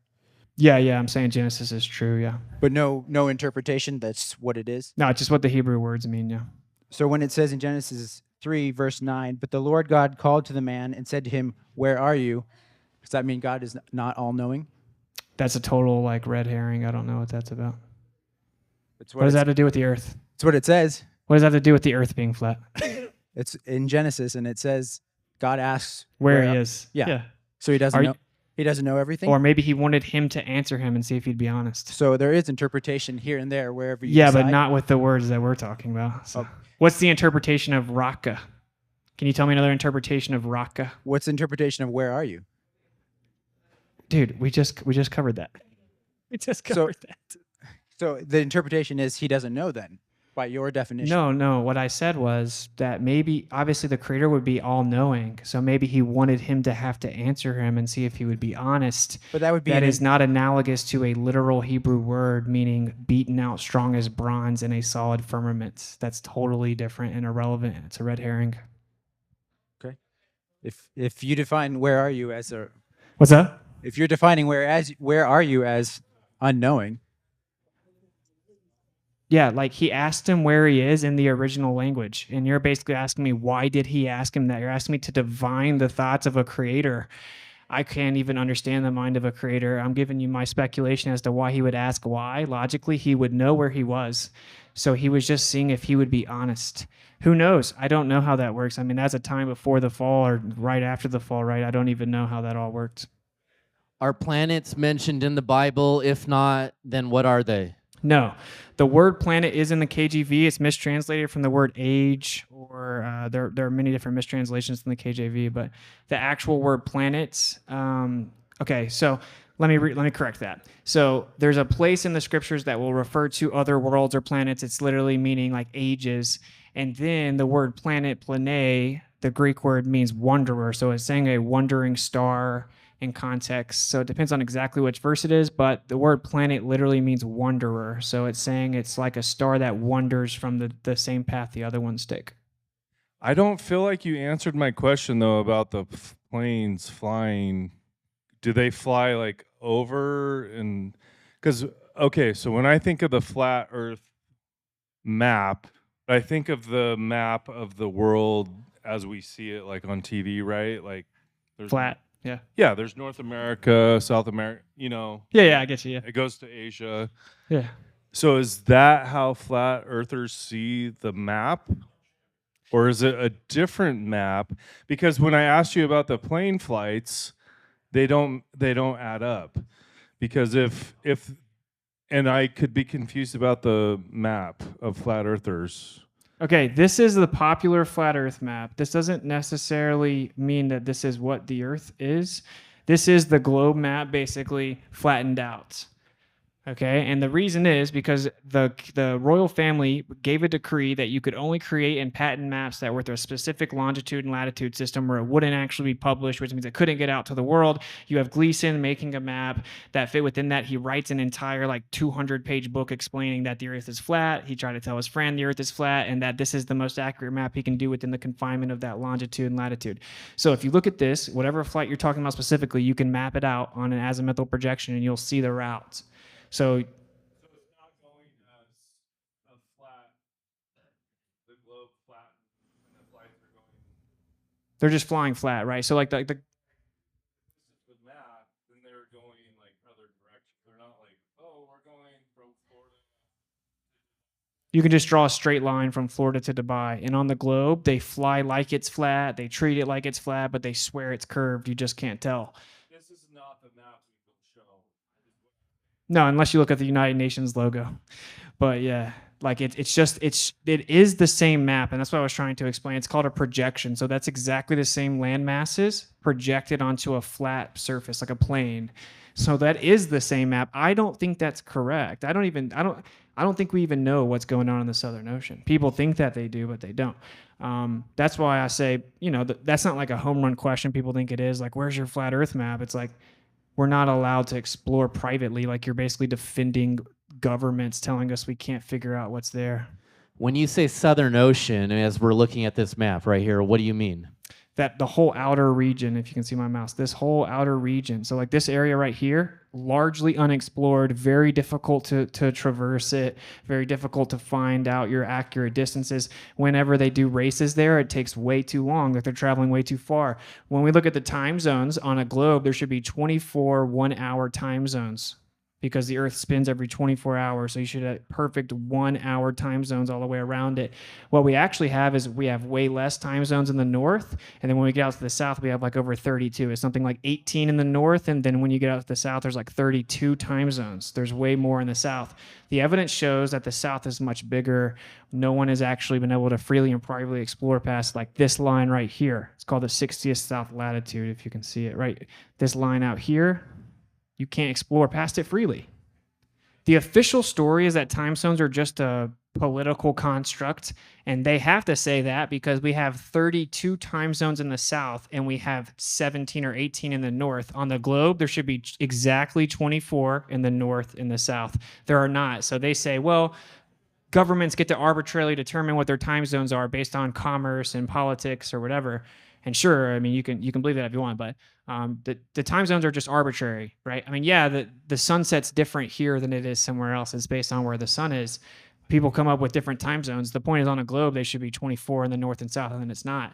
Now, we would expect there to be more time zones in the south because the south is bigger. So that's just like coincident 4,000, right? That there are more time zones in the south than in the north. But yeah, I'm not a coincidence theorist myself, but to each their own.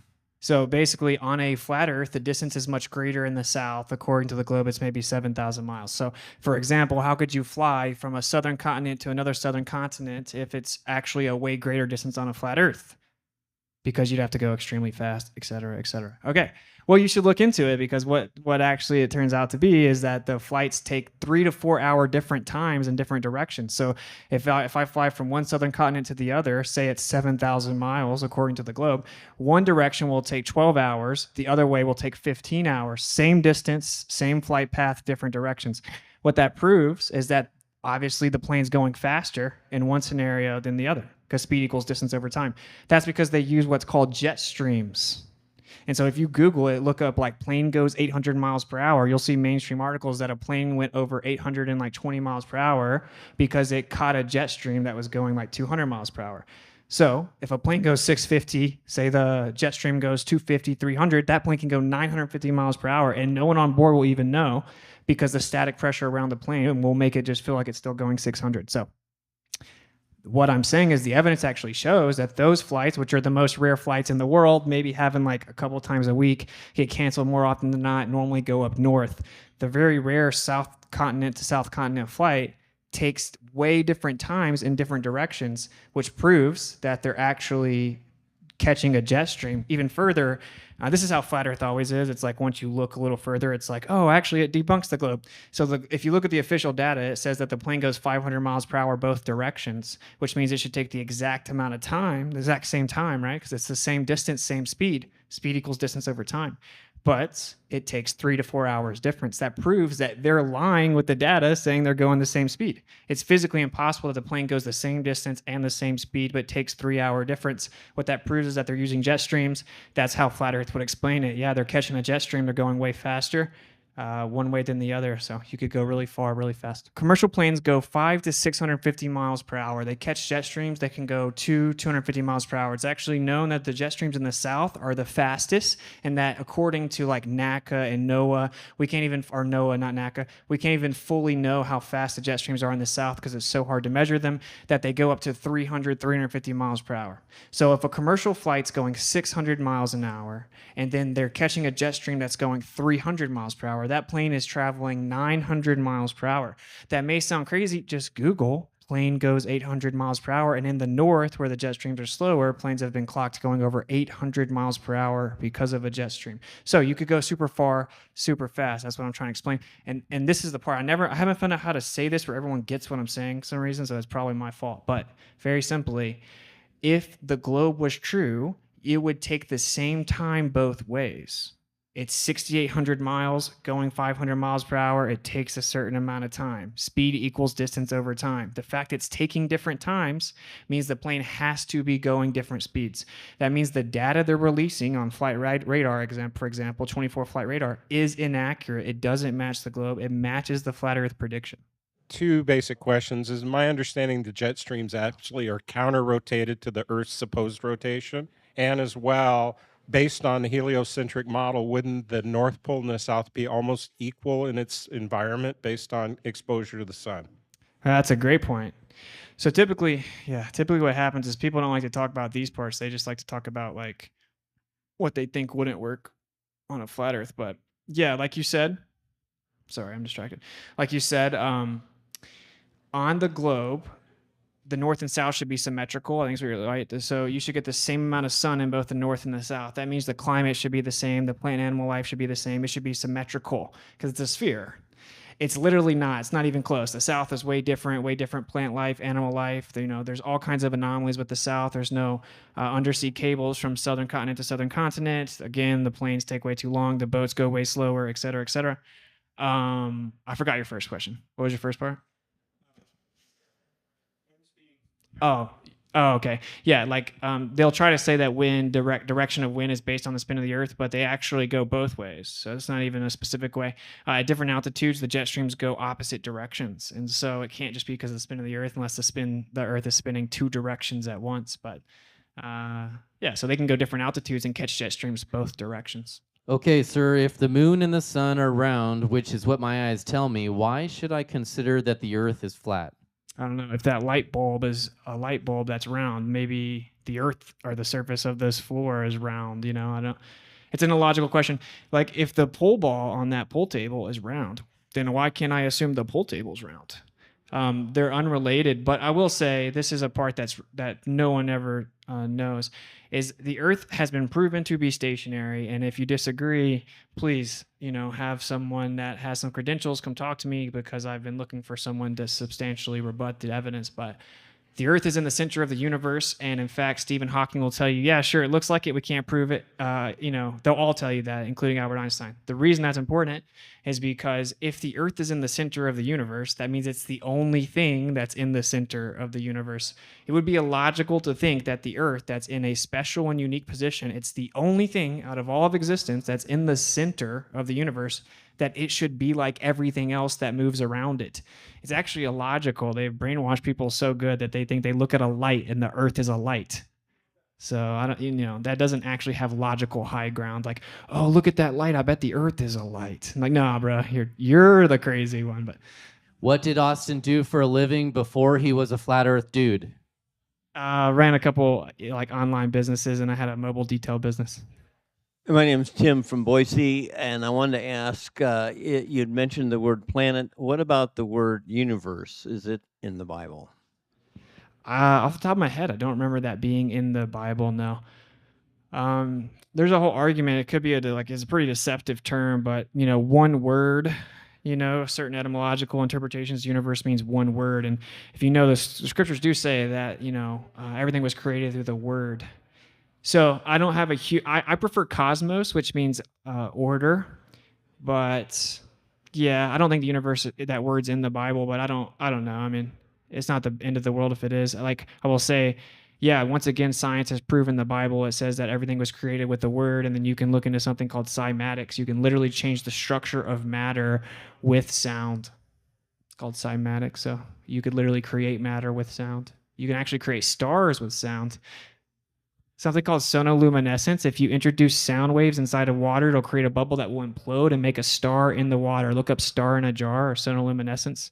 How can a Christian justify the belief in a flat Earth using the Bible, given that science, which is a method of gaining understanding through observation and investigation, has consistently shown the Earth to be spherical, and the Bible itself does not provide a definitive statement on the shape of the Earth?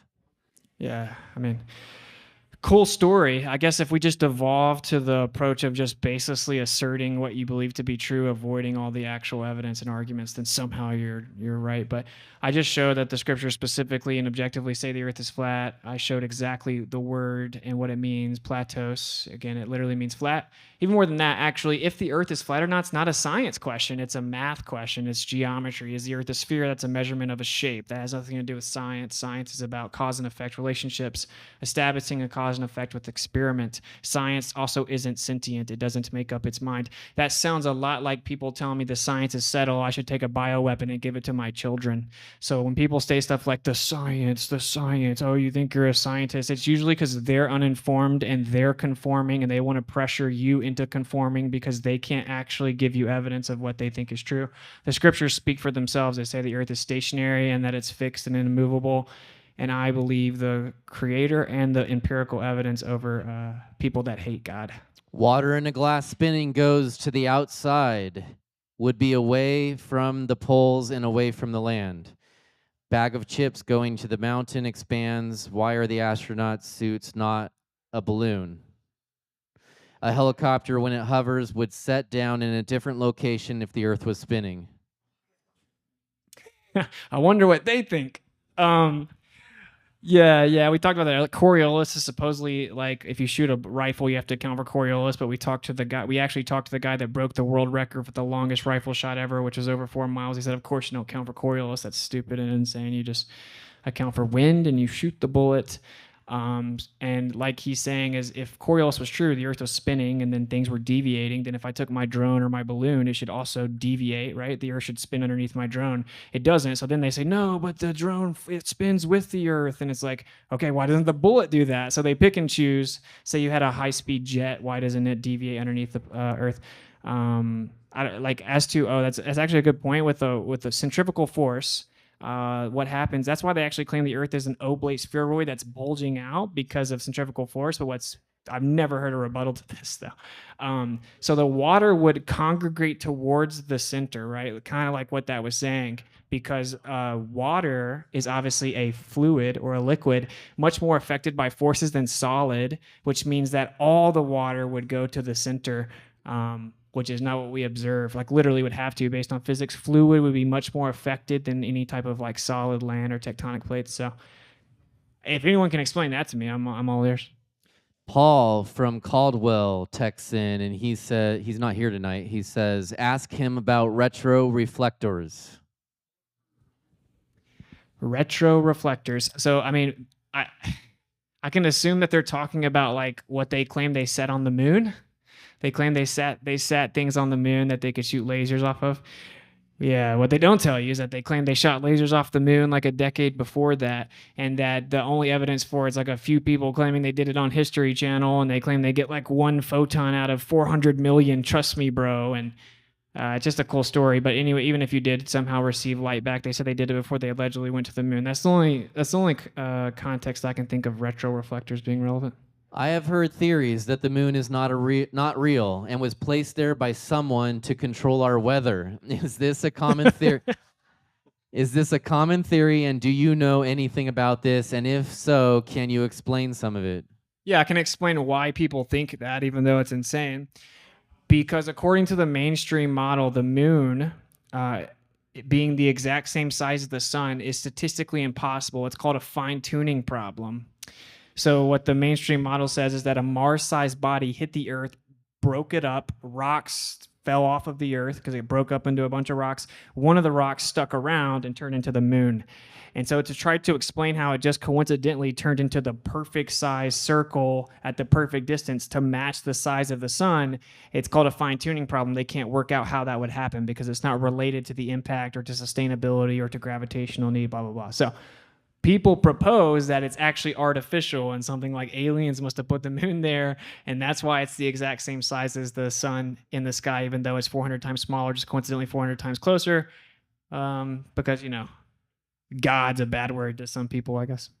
How do you justify using the Old Testament as an example for Earth being flat when the Bible is very clear that even the human authors would and do and will always lack large amounts of knowledge, not just about God, but about the world around them?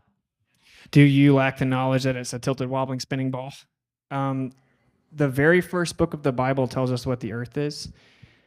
So that's like it's many fallacies baked into one, right? It's like a non sequitur, it's a red herring, it's a poisoning the well, etc. I mean, it doesn't matter that they don't know everything. We were told certain things. So I could apply your question to like, oh, how do you know you can be saved? Because the authors didn't know everything. Like, no, it tells us what the earth is. It tells us how he created it. It tells us that he rested on the seventh day. It tells us exactly what the earth is. So the way that I feel justified in saying it is I'm just showing you what the scriptures literally say, and I'm trusting God over man. All right, couple more questions. How does a flight from Los Angeles to Japan work? They fly the plane like it's flat and stationary, or everyone would die.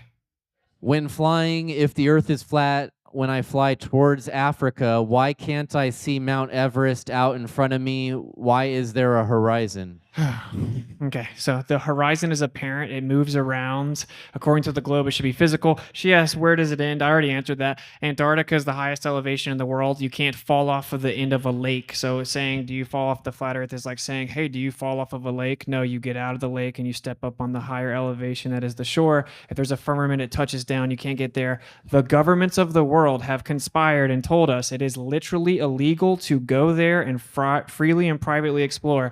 And everyone in this room should be pissed about that. And the fact I have to argue with other Americans about the fact that we're not allowed to privately explore is kind of crazy, to be honest. I think that everyone, if you think there's a globe, cool, then stand with me and let's go prove it until the government stop conspiring against us to not let us privately explore the earth. Why can't we see forever, basically, is the question. So I showed in my flat earth presentation last night that there's a mountain called Canigou that you can see when the sun goes behind it, but before you see it, you can't see, or before the sun gets behind it, you can't see the mountain. That's because light attenuation exists. And so what that means is that the light gets absorbed into the medium.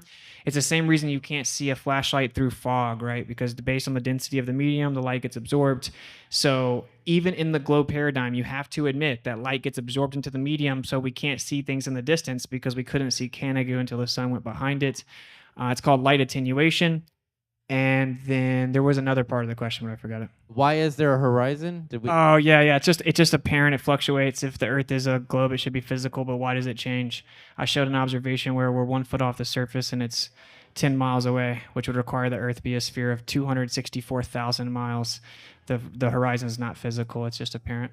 Is there a consideration that the authors of the Bible would have been writing the Bible from a non-all-knowing standpoint and instead writing through the inspiration of the Holy Spirit through the viewpoint they have of the earth, meaning that quoting the verses out of context when each reference is speaking to great biblical story makes these verses not apply at all to this topic? Yeah, so called a hand wave dismissal fallacy. So nothing's out of context. I've added all the context. What you would actually have to do to make the argument that the Bible verses are out of context is provide the context. But they will never do that. This is what I alluded to earlier. It's a theory that, yeah, sure, the Bible's wrong, but it's because God only revealed to them what they could understand. If that's true, you can't trust any of the Bible. You're effectively saying that God lied to them and misled them. And so how do we know what all, is reliable and what isn't? So that would be the answer. Add the context to it. Look at the original languages. Not one single verse that I brought up was out of context. Who do you think is behind the deception? Israel. Kind of joking, but no, there's occultic groups of people that kind of run the world. It's not just them, but I don't know. I think if there were people with that much power, they'd be really stupid to let you know who they are. That would be like the first thing they didn't do. So I don't know. I just know that it's an orchestrated group. You can read esoteric occultic pieces of knowledge. They say they treat us like cattle. They run the world. And there is a country, a foreign secular nation state founded in the 40s that effectively runs every single facet of our life, including the media. Do you feel this is a salvation issue? No. I do think, though, that if you begin to see the truth revealed to you whenever it's supposed to be, and you choose to turn your head or to put, stories of men over the Bible, then you can get into dangerous territory. Of course, yeah. Do I believe in the scriptures? Yeah, of course. Yeah, I would. Yeah. Are videos from rockets leaving the Earth's surface showing the curvature of the planet fake? Yeah, we covered that. Like, it's very easy to, if we're gonna say the Earth's a sphere because the pictures and video from rockets, we also have to say the Earth is concave, and flat, because the footage has shown the Earth being concave and flat. You just use a certain type of lens and it imposes curvature. Like I said, you can make the table in front of me curved. It would be really weird to deny this. Yeah, just research it. I should have maybe not opened up that can of worms, but it says those who are from Israel are not of Israel. Beware of those in the end who claim to be, but are in fact not. And that actually Galatians 3:28 straight up tells you that if you're a believer, you inherit the seed of Abraham. And that it's not a physical thing, it's a spiritual house. And then all the lineages were destroyed in the temple, and the people that claim to be of Israeli lineage right now track through the matriarch, even though the scriptures track through the patriarch, and on and on and on. The Rothschilds founded it. It was all deceptive. As a Bible believer, I see the globe model works. The seasons, eclipses predicted to the exact minute. Weather, airline flights, moon phases, phases of Venus, the stars we see at different times of year. On the equinox, the sun rises and sets exactly east and west, just like the globe predicts. GPS satellite TV. I've seen SpaceX satellites personally in the sky. How do you explain that the globe supports what we observe? Oh man, way to not gish gallop. Did you show? I'm curious real quick. Did you show that number on the stream? That's what you did, isn't it? These are people that are like obsessed with me. Okay, I will say that's a ton of stuff, obviously, but when it comes to asking like, hey, why does the sky match the globe? The globe can predict the sky. What happened in the sky is how we made the globe. The flat earth has the literal exact same predictions. So all of this stuff you just named, when it comes to the path of Venus, the time of the planets, the time of the sunset, we use something called the equation of time to determine sunsets, which uses an apparent position of the sun because it doesn't match the globe model, because the sun is supposed to set at a different time than it really does. We have to invoke refraction to explain tons of things. So the globe model doesn't work. It can't even explain the orbit of Mercury. Could you repeat real quick? You mentioned a couple times yesterday, I think it could be helpful considering some of the questions coming in, but you mentioned something about how, just the simple logical fallacy of trying to find an argument that doesn't fit, and considering that proof that the globe still exists. Yeah, I mean, I'm not, so you may be alluding to this, that falsification is independent of replacement. So what normally happens is people want answers to how everything in the universe works, or the Earth's a globe again. So I'm like, hey, look, we shot a laser 37 miles over a frozen lake and it should have been blocked by 300 feet. How do eclipses work? Like it's a home run, So that may be what I'm like. It's all I ever get, to be honest. I'm like, oh, hey, look, we saw mountains from 273 miles away. They should have been obstructed by 3 miles of Earth curvature. Yeah, but what is Mercury, or whatever. So it's a common fallacy. It's kind of like a cope. It's like if you need answers to everything, or somehow you can keep your story true, you're not really looking into the truth. You're avoiding the evidence. It's like saying that Santa is true until I replace him with a new character or something. Do you believe in the Genesis 6 theory? Okay. I mean, there are many different interpretations of that, but that's talking about where it says there are giants. Yeah, I believe there are giants. If you're specifically talking about how it says that the theory that specific entities intermingled with man and created giants, I think it says what it says. That's what it says. There's overwhelming evidence that there were giants. Even in newspapers in America in the early 1900s, they've been discovered many times. And so the real question is, why'd the royal family come in and hide it and then tell us they were dinosaurs? So anyway, yeah, I do think there were giants. And whatever, true is stranger than fiction. Last question. BRAVERITAS means brave truth. If you were able to have everybody's attention in the United States of America and they had to listen to you for 30 seconds on this topic, biblical cosmology, what would you say to them? So basically the world has told you that the earth is something that is antithetical to what the Bible says. And as you have with evolution and the Big Bang and the age of the earth, you have an opportunity to either accept the scriptures for what it really says or to conform to what men say. Science has consistently proven the scriptures are correct. I would encourage you to seek out the truth, and truth is not fear investigation, and trust God over man.